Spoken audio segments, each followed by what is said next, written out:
VD. Satheesan സർക്കാരിന് മേൽ വളരെ ദുരൂഹമായ ഒരു സാഹചര്യം രൂപപ്പെടുന്നു. പുതിയൊരു വിവാദത്തിന് വഴി തുറക്കുന്നു. സർക്കാരിൻ്റെ വിശദീകരണം തൃപ്തികരമല്ലാതെ വരുന്നു എന്നുള്ളതാണ്.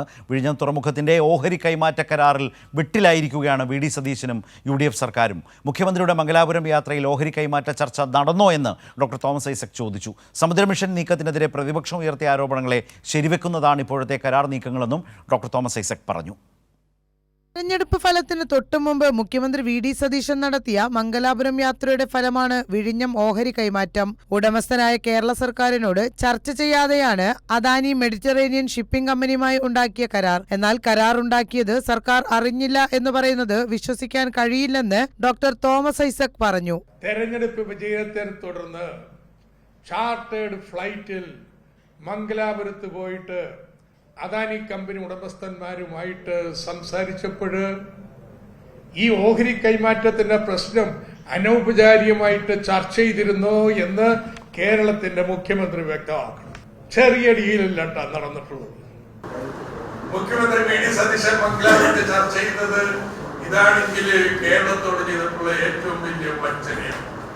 സമുദ്രമിഷൻ നിർദ്ദേശത്തിലൂടെ തീരദേശവും തുറമുഖവും കുത്തക കമ്പനികൾക്ക് തീരെഴുതി കൊടുക്കുന്നു എന്ന പ്രതിപക്ഷ വിമർശനത്തെ ശരിവെക്കുന്നതാണ് വിഴിഞ്ഞം കരാറെന്നും തോമസ് ഐസക്. ഈ സമുദ്രമിഷന്റെ ഭാഗം വായിച്ചു നോക്കും.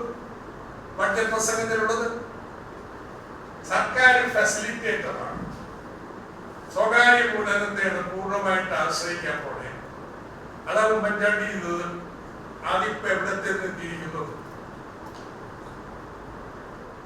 കേരളത്തിന്റെ സമുദ്ര മിഷനില് ഏറ്റവും പ്രധാനപ്പെട്ട കണ്ണി എന്ന് പറയുന്നത് വിഴിഞ്ഞമല്ലേ? അവിടെ നിന്നല്ലേ വി.ഡി. സതീശന്റെ സതേൻ കോറിഡോർ വരുന്നത്.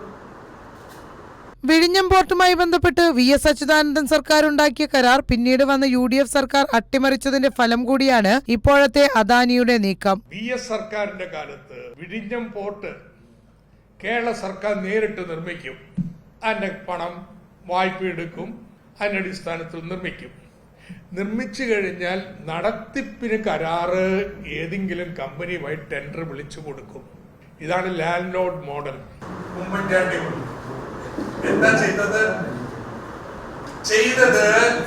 ഇപ്പൊ വി.ഡി. സതീശന്റെ സമുദ്ര മിഷനിൽ പറയുന്ന ഒരു കാര്യമാണ്. കേരള സർക്കാരിന്റെ ലാൻഡ് ലോഡ് മോഡൽ അല്ല, കേരള സർക്കാരല്ല നിർമ്മിക്കുന്നത്. കേരള സർക്കാരിന്റെ പണം ഉണ്ടാക്കാനൊന്നും പറ്റില്ല. അതുകൊണ്ട് നിർമ്മിക്കാനുള്ള ചുമതല അടക്കം നടത്തിപ്പ് മാത്രമല്ല അദാനി. ഇത്തരത്തിൽ ദുരൂഹമായൊരു കരാർ വരുമ്പോൾ മറ്റു വിദേശ കമ്പനികൾക്ക് വിഴിഞ്ഞത്തേക്ക് വരാൻ തടസ്സമുണ്ടാകാൻ സാധ്യതയുണ്ട്. ഇത് അതിവേഗം കുതിച്ചുകൊണ്ടിരിക്കുന്ന വിഴിഞ്ഞം തുറമുഖത്തെ വലിയ രീതിയിൽ ബാധിക്കാൻ സാധ്യതയുണ്ട്. കൈരളി ന്യൂസ്, തിരുവനന്തപുരം.